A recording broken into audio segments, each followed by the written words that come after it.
राहुल के घर में रोज सुबह के समय नौकरानी काम करने के लिए आती थी।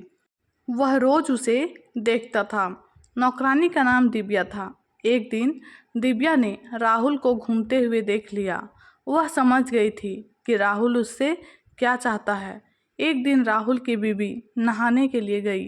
रविवार का दिन था। तभी दिव्या घर पर काम करने के लिए आई। राहुल ने गेट खोला और वह अंदर जाकर रोज के कामों में लग गई।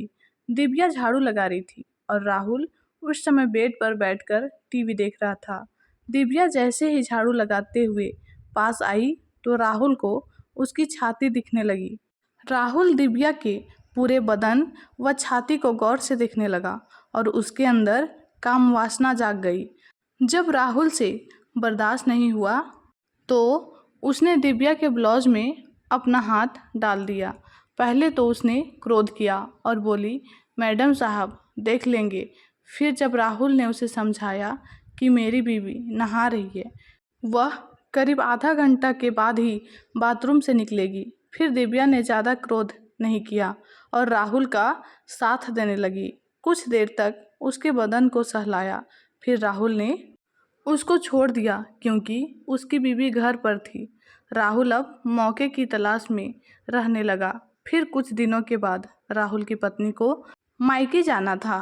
फिर एक दिन जब वह अपने पापा के घर चली गई, अब राहुल घर में अकेला हो गया। अगली सुबह जैसे ही नौकरानी घर पर आई तो राहुल ने उसको पकड़ लिया और गले में हाथ डालकर उसके गालों को चूमने लगा। वह भी राहुल का साथ देने लगी।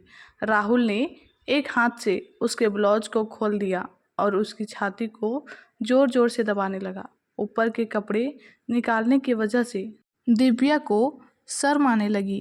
दिव्या की अभी 2 महीने पहले ही शादी हुई थी, जिस वजह से उसका बदन अभी टाइट था और शायद दिव्या अपने पति से संतुष्ट नहीं थी।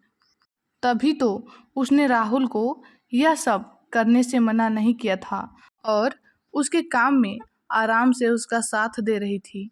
वह अभी 18 साल की थी। फिर राहुल ने दिव्या के नीचे अंगुली कर दी तो वह दर्द से चिल्ला उठी। फिर राहुल ने देर न करते हुए उसे बेड पर लिटा दिया और कमर के नीचे से कपड़े उतार दिए। अब दिव्या राहुल के सामने पूरी निर्वस्त्र थी।